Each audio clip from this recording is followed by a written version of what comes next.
매일 말씀 묵상 시작하도록 하겠습니다. 함께 왜 나만 겪는 고난이냐고 찬양하겠습니다. 왜 나만 겪는 고난이냐고 불평하지 마세요. 고난의 뒤편에 있는 주님이 주실 축복 미리 보면서 감사하세요. 너무 견디기 힘든 지금 이 순간에도 주님이 일하고 계시잖아요. 남들은 지쳐 앉아있을지라도 당신만은 일어서세요. 힘을 내세요. 힘을 내세요.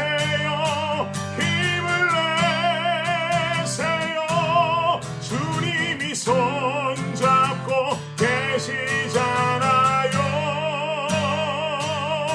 주님이 나와 함께함을 믿는다면 어떤 역경도 이길 수 있잖아요. 힘을 내세요. 힘을 내세요. 힘을 내세요. 주님이 손잡고 계시잖아요.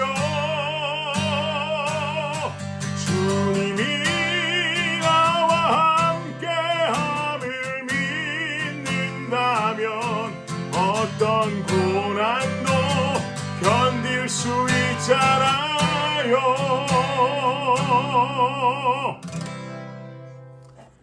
네, 오늘 말씀은 욥기 10장 1절부터 8절까지 말씀입니다. 욥기 10장 1절부터 8절까지 말씀입니다. 우리 한 목소리로 한번 읽도록 하겠습니다. 시작.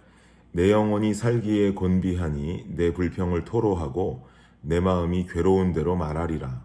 내가 하나님께 아뢰오리니 나를 정죄하지 마시옵고 무슨 까닭으로 나와 더불어 변론하시는지 내게 알게 하옵소서.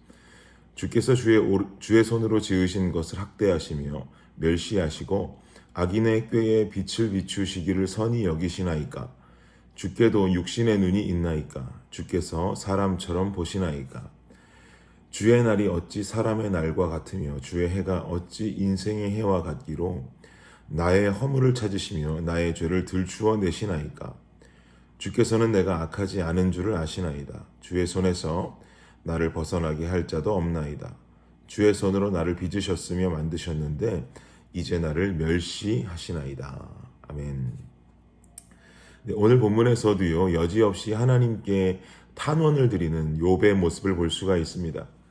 지금 욥이 처한 현재의 상황은 쉽게 처해진 문제가 해결될 수 있는 어떤 상황도 아니고, 그렇다고 이 고통의 시간들을 한번 견뎌보자니까 당하는 고통의 무게가 너무 커서 더 이상은 버틸 수 없는 아주 힘든 상황이다 라고 우리는 볼 수가 있겠습니다.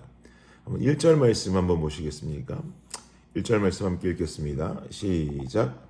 내 영혼이 살기에 곤비하니 내 불평을 토로하고 내 마음이 괴로운 대로 말하리라.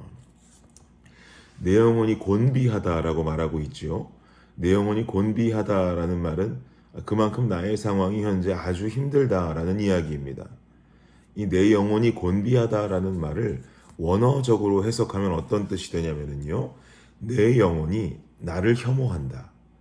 내 영혼마저도 나를 혐오한다라는 뜻으로 해석할 수가 있습니다. 내 영혼이 나를 혐오한다라고 하는 말은 내가 위로받고 내가 안식을 누릴 만한 곳이 없다라는 이야기죠. 내 영혼마저도 나를 혐오하는데 내 인생이 무엇을 의지하고 무엇을 바라볼 수 있는 평안의 삶을 살 수가 있겠습니까? 욥이 당하는 고통의 크기가 너무 크다 보니까 마음 깊은 곳에서부터 울려나오는 이런 번민과 탄식의 마음이 이 욥기 말씀을 통해서 표현이 되고 있는 것이죠. 이어지는 2절 말씀도 한번 보십시오.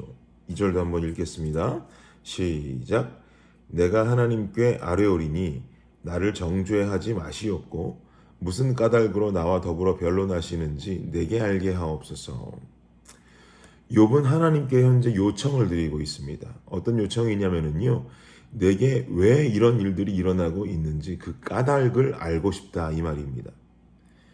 욥이 현재 힘들어하고 있는 궁극적인 이유는요, 고난을 당하고 있는 어떤 현실에 대한 어려움보다도 도대체 이런 고난이 왜 나에게 일어나고 있는지에 대해서 풀리지 않는 이 의문, 이게 바로 더 욥에게 어려움을 주고 있는 이유가 되고 있는 것이죠.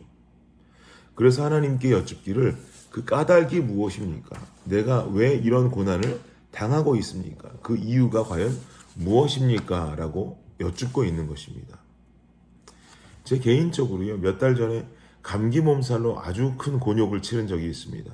제가 웬만해서는 아픈 사람이 아닌데 그때는 얼마나도 몸살이 심하게도 찾아왔는지 몸에 열이 나고 온몸이 아프고 해서 꼼짝달싹도 못할 정도로 몸이 좋지 않았었습니다. 그렇게 온몸이 아프니까요, 대번에 마음에 찾아오는 생각이 내가 하나님께 무슨 잘못을 했나? 내가 얼마 전에 저지른 이런 잘못 때문인가? 이것 때문인가? 하면서 마음속에 별의별 생각이 다 들더라고요. 욥의 친구들도 욥에게 권면한 바가 있었죠. 너에게 원인이 있는 거다. 너에게 어떤 원인, 어떤 잘못이 있으니까 이런 지금 고난의 결과가 있는 것이다 라고 하는, 마치 하나님을 인간과 인과적인 관계의 존재로, 인과적인 존재로 몰아가는 권면이 욥의 친구들에게 있었습니다. 이런 원인이 있으니 결과가 있다라고 말하는 인과적인 존재로 하나님을 만들었다는 것이죠. 그래서 욥이 회개해야 한다라고, 잘못한 것을 생각해 보아라라고 하는 충고를 친구들이 했던 적이 있습니다. 인간은 뭔가 고난이 일어나면 내가 잘못한 일이 뭔지, 내가 지은 죄 때문은 아닌지 이런 생각을 당연히 마음속에 품게 됩니다. 그러나 우리 하나님은 그런 인과적인 존재는 아니죠. 이렇게 원인으로 인해서 결과로 내리치실 분이었다면 지금 이 땅에 이렇게 멀쩡하게 살아갈 인간이 누가 있겠냔 말입니다.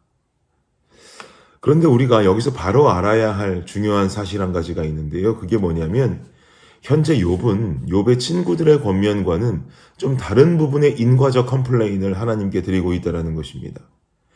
내가 이런 죄를 지었기에 이런 일이 일어난다라는 주장이 아니라 현재 욥의 말은 그 반대의 주장입니다. 내가 어떤 잘못을 했길래, 내가 어떤 잘못을 주님께 했길래 내게 이런 일이 일어납니까? 라고 묻고 있는 거죠.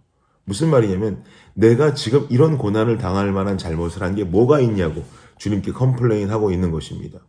그만큼 욥 자신은 하나님과 친밀했고요, 주님 앞에 의로운 자라 칭찬 들을 만한 인물이었음을 본인이 강조하고 있는 거죠. 여러분, 욥기를 보시면서 마음이 힘들었던 경험을 하신 성도님들이 계시리라고 생각합니다. 어떻게 이런 일이 인간에게 일어날 수가 있나?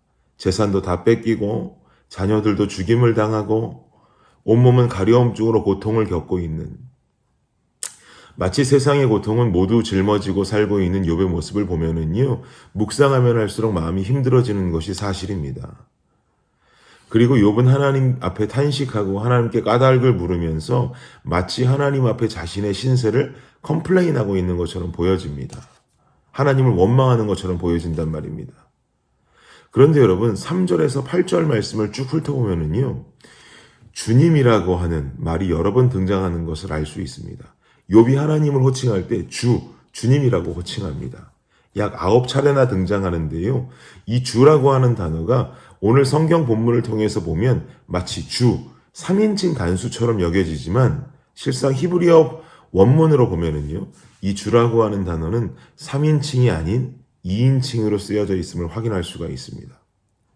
지금 욥은 하나님을 당신이라고 하는 2인칭으로 호칭하면서 하나님과의 대화에 있어서 친밀한 관계임을 보여주고 있는 것이죠.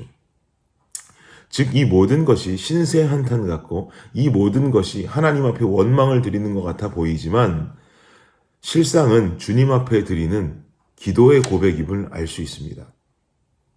어떤 상황, 즉 자녀가 죽고 재산이 사라지고 온몸이 병이 든다 해도 욥은 하나님 곁을 떠나지 않았다. 바로 이 사실이 굉장히 중요한 사실이 됩니다. 주님 곁에 붙어서서 볼멘 소리도 하고 힘든 소리를 해도 모두 하나님 당신께 그 모든 고백을 드리고 있다라고 하는 사실이죠. 사랑하는 성도 여러분, 이것이 은혜 아닙니까? 내 인생의 상황이 어떤 상황을 겪고 있다고 해도 나는 주님을 떠나지 않는다는 것.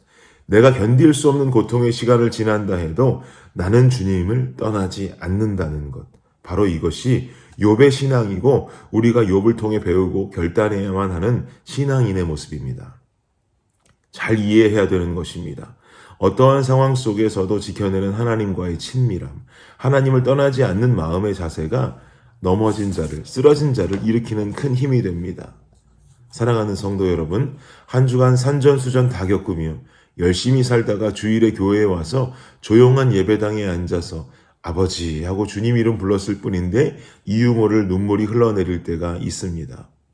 주님은 나를 위로하시고 어려운 내 삶에 평안 주시기를 원하는 분입니다. 아무리 어려워도 큰 고난이 닥쳐와도 우리는 주님을 떠날 수 없습니다. 주님과 함께함이 복이라는 것을 잘 알고 있고요. 주님 품에 있을 때가 평안의 상태라는 것을 우리는 잘 알고 있기 때문입니다. 오늘 하루도 주님과 함께 하시면서 친밀함을 누리시고 힘든 일이 있어도 고난이 있어도 그 힘든 나의 상태를 주님께 아뢰는 기도하는 신앙인이 되기를 예수님의 이름으로 축복합니다. 기도하겠습니다. 하나님, 욥의 모습을 보면서 정말 신앙인은 어떤 마음의 상태를 갖추어야 하는지, 어떤 상황에도 주님 떠나지 않는 사람이 되어야 할 것이라는 것을 다시 한번 깨닫게 됩니다. 삶을 살며 고난 없는 사람 누가 있겠습니까? 그러나 나의 삶은 그 고난이 있다 할지라도 주님을 떠나지 않고 주님 앞에 기도하는 신앙인의 모습으로 서기를 간절히 원합니다. 나의 하루를 주님께 드리니 주님 지켜주옵소서. 예수님 이름으로 기도합니다. 아멘. 수요일 기도 제목으로 함께 기도하도록 하겠습니다. 구역장들을 위해서 구역원들을 잘 돌볼 수 있도록 섬김을 통해 은혜와 복을 받도록 기도해 주시기 바랍니다. 마지막으로 선교사님을 위해서 기도하실 때에 하이티의 박동환 선교사님, 알래스카의 이홍래 목사님, 그리고 D국의 김재문 선교사님과 이국의 새벽이슬 선교사님을 위해서 이 시간 간절히 기도하도록 하겠습니다. 기도합니다.